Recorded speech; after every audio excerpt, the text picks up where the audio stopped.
ರಾಜ್ಯಸಭೆ ಚುನಾವಣೆಗೆ ಮೈತ್ರಿ ಅಭ್ಯರ್ಥಿ ಕಣಕ್ಕಿಳಿಯುವ ವಿಚಾರಕ್ಕೆ ಸಂಬಂಧಪಟ್ಟಂತೆ ಜೆಡಿಎಸ್ ಎನ್ಡಿಎಗೆ ಸೇರಿದ ಬಳಿಕ ನಾವು ಜಂಟಿ ತೀರ್ಮಾನ ಮಾಡ್ತಾ ಇದ್ದೀವಿ. ಕೇಂದ್ರ ರಾಜ್ಯದ ಮುಖಂಡರು ಚರ್ಚೆ ಮಾಡಿ 5ನೇ ಅಭ್ಯರ್ಥಿಯನ್ನ ಕಣಕ್ಕಿಳಿಸ್ತಾ ಇದ್ದೀವಿ. ವಿಧಾನಸೌಧದಲ್ಲಿ ಬಿಜೆಪಿ ರಾಜ್ಯಾಧ್ಯಕ್ಷ ಬಿವೈ ವಿಜಯೇಂದ್ರ ಹೇಳಿಕೆ ಕೊಟ್ಟಿದ್ದಾರೆ. ಜೆಡಿಎಸ್ಗೆ ಅವರದ್ದೇ ಆದ ಕಾರ್ಯತಂತ್ರ ಇದೆ, ಒಟ್ಟಾಗಿ ಕೆಲಸ ಮಾಡ್ತೀವಿ ಅಂತ ಕುಪೇಂದ್ರ ರೆಡ್ಡಿ ಅವರು 5ನೇ ಅಭ್ಯರ್ಥಿಯಾಗಿ ಕಣಕ್ಕಿಳಿತಾ ಇರೋ ವಿಚಾರಕ್ಕೆ ಸಂಬಂಧಪಟ್ಟಂತೆ ಪ್ರತಿಕ್ರಿಯೆಯನ್ನ ಕೊಟ್ಟಿದ್ದಾರೆ.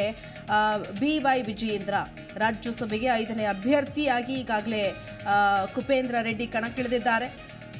ಯಾಕಂತಂದ್ರೆ ಒಂದು ನೋಡಿ, ಕಾಂಗ್ರೆಸ್ಗೆ ಅಡ್ಡ ಮತದಾನದ ಒಂದು ಆತಂಕ ಕೂಡ ಇದೆ. ಒಂದು ಕಡೆ ಈಗಾಗಲೇ ಕುಪೇಂದ್ರ ರೆಡ್ಡಿ ಅವರು ನಾಮಪತ್ರವನ್ನು ಕೂಡ ಸಲ್ಲಿಕೆ ಮಾಡಿದ್ದಾರೆ.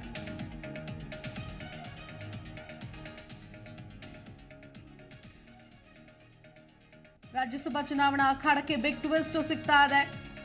5ನೇ ಅಭ್ಯರ್ಥಿಯಾಗಿ ಜೆಡಿಎಸ್ನ ಕುಪೇಂದ್ರ ರೆಡ್ಡಿ ಕಣಕ್ಕಿಳಿದಿದ್ದಾರೆ. ಜೆಡಿಎಸ್ ಬಿಜೆಪಿ ಮೈತ್ರಿ ಅಭ್ಯರ್ಥಿಯಾಗಿ ಕುಪೇಂದ್ರ ರೆಡ್ಡಿ ನಾಮಪತ್ರವನ್ನ ಸಲ್ಲಿಕೆ ಮಾಡಿದ್ದಾರೆ.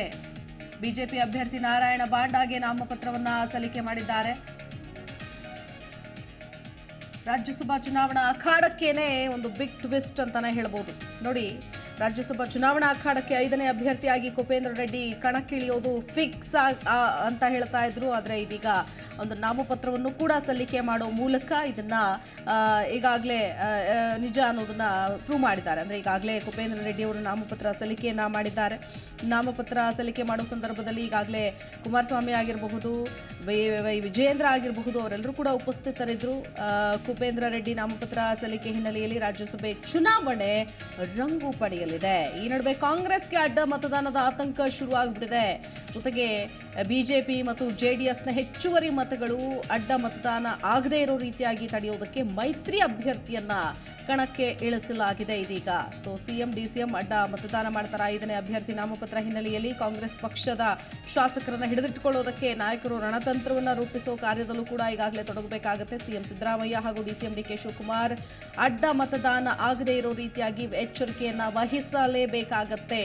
ಯಾಕಂತಂದ್ರೆ ಕುಪೇಂದ್ರ ರೆಡ್ಡಿ ಅವರು ನಾಮಪತ್ರ ಏನು ಸಲ್ಲಿಸಿದ್ದಾರೆ, ಈಗಾಗಲೇ ಎಲ್ಲ ಸಿದ್ಧತೆಯನ್ನು ಕೂಡ ಮಾಡ್ಕೊಂಡಿದ್ರು. ನನಗಂತೂ ಏನು ಗೊತ್ತಿರಲಿಲ್ಲ, ಅವ್ರು ಹೆಂಗೆ ಹೇಳ್ತಾರೋ ಹಾಗೆ ಫೈನಲ್ ಮಾಡಿದ್ದಾರೆ, ಕಣಕ್ಕಿಳಿತಾ ಇದ್ದೀನಿ ಅಂತ ಹೇಳಿದ್ರು ಕುಪೇಂದ್ರ ರೆಡ್ಡಿ. ಸೊ ಅಂತೆಯೇ ನಾಮಪತ್ರವನ್ನು ಕೂಡ ಸಲ್ಲಿಕೆ ಮಾಡಿದ್ದಾರೆ. ಇದೇ ಸಂದರ್ಭದಲ್ಲಿ ಬಿಜೆಪಿ ರಾಜ್ಯಾಧ್ಯಕ್ಷರಾದಂತಹ BY Vijayendra, R Ashok, JDS ರಾಜ್ಯಾಧ್ಯಕ್ಷರಾದಂತಹ ಎಚ್.ಡಿ. ಕುಮಾರಸ್ವಾಮಿ ಕೂಡ ಉಪಸ್ಥಿತರಿದ್ದರು. ಮೈತ್ರಿ ಅಭ್ಯರ್ಥಿಯಾಗಿ ಕುಪೇಂದ್ರ ರೆಡ್ಡಿ ಇದೀಗ ಕಣಕ್ಕಿಳಿದಿದ್ದಾರೆ, ನಾಮಪತ್ರವನ್ನ ಸಲ್ಲಿಕೆ ಮಾಡಿದ್ದಾರೆ.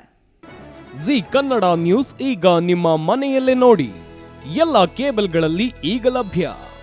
ಸನ್ Direct 292, Jio TV 1334, U Digital 162, City Cable 51, GTPL 17, Abhishek cables 821, Rock Line telecommunication 51, Shri Basaveshwara number 60, Vinayaka digital number 53, in digital number 896ರಲ್ಲಿ ನಿಮ್ಮಿಸ್ತದ ಜಿ ಕನ್ನಡ ನ್ಯೂಸ್ ನೋಡಿ ಆನಂದಿಸಿ.